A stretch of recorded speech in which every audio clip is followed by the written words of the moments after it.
This lineup right here would be a great introduction to see where do you fall on the Scotch spectrum. Yeah.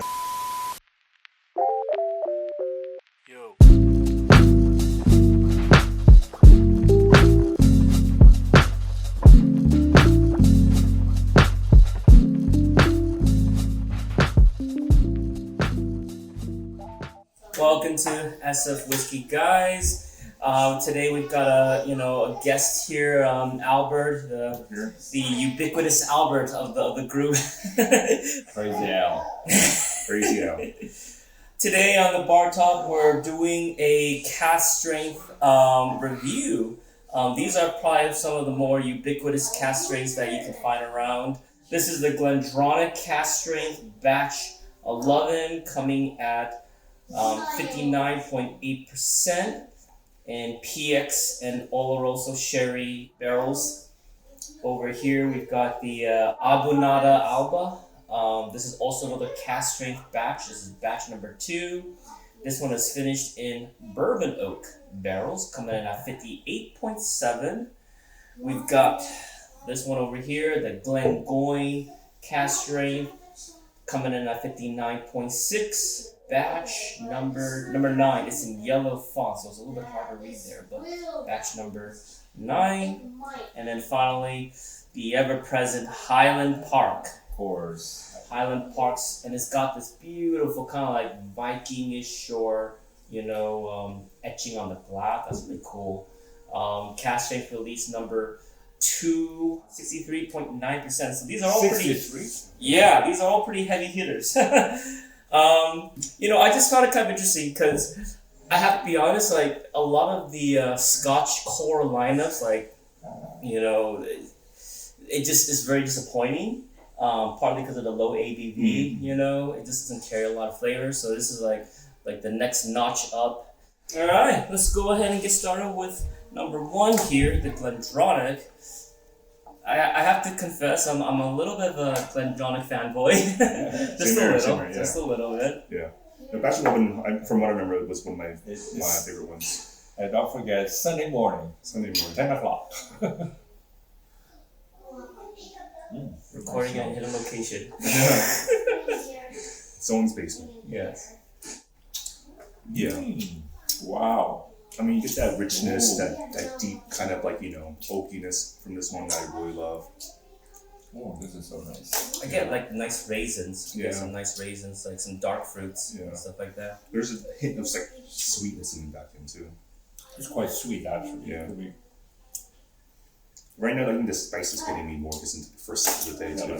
Yeah. What's the percentage on that? 659. This is 59. You mentioned that there's some lingering nutmeg and maraschino cherries. I get that nutmeg spice. A little bit.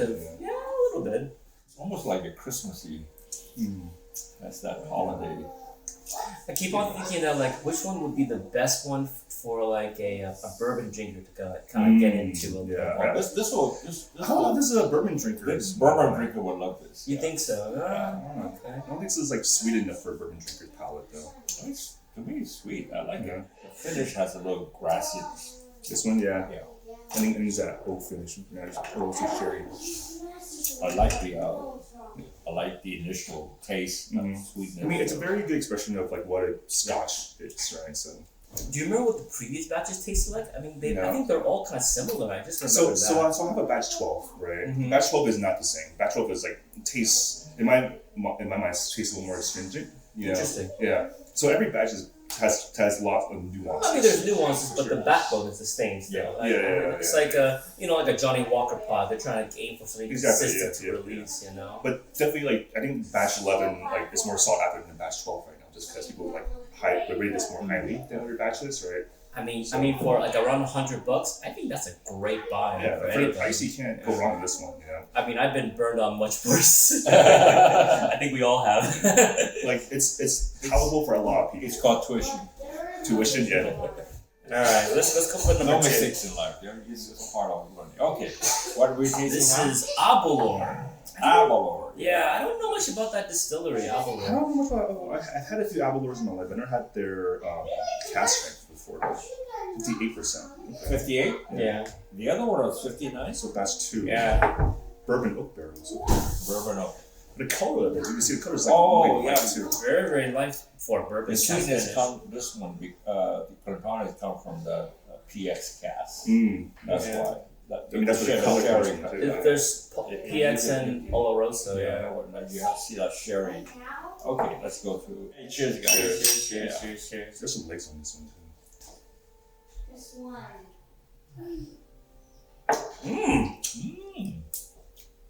That's nice. Yeah. Oh, that is honey Mm-hmm.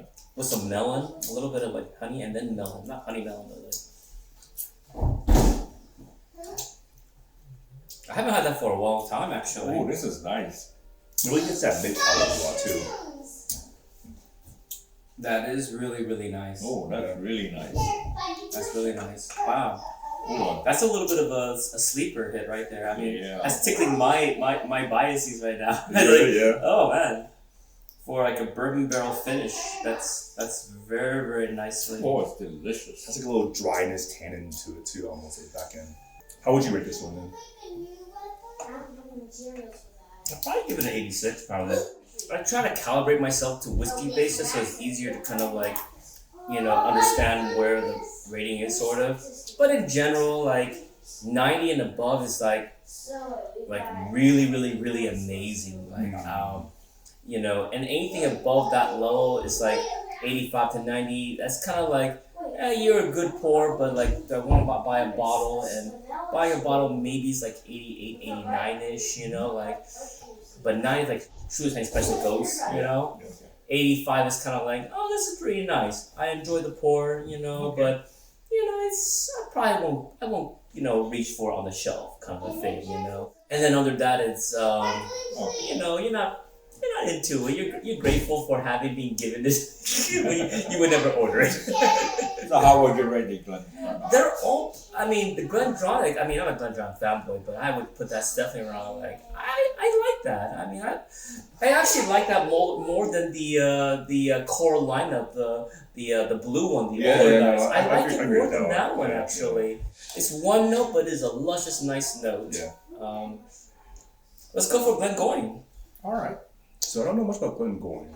Tell us about this. What's the alcohol? Oh, this one, Glengoyne, this one is coming in ABV at 59.6, so similar to the other ones. Yeah. They're known for being like a darker and heavier flavor, Even the nose is very rich, like brown sugar almost. Yeah.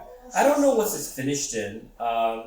I just don't see this often, but it's one of those distilleries that you see in the Costco like glass box. Like there's a Glengoyne or like a Bladnoch 40-year, and it's selling for like $1,500 or $2,000 or something. Really? Something like that. Some old one, Have you tried those before? I tried this one before.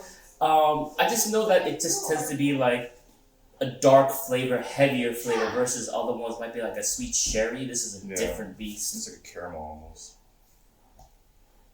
Nose is like, I would almost say like bready.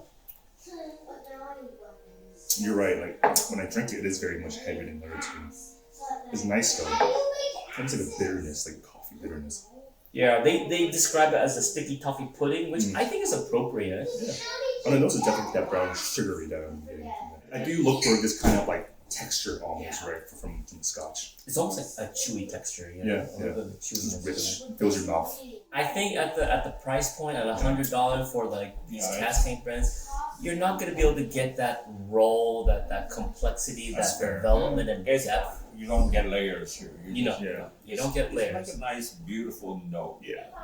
A very beautiful note that hums. But these are all easy daily drinkers though, which is nice.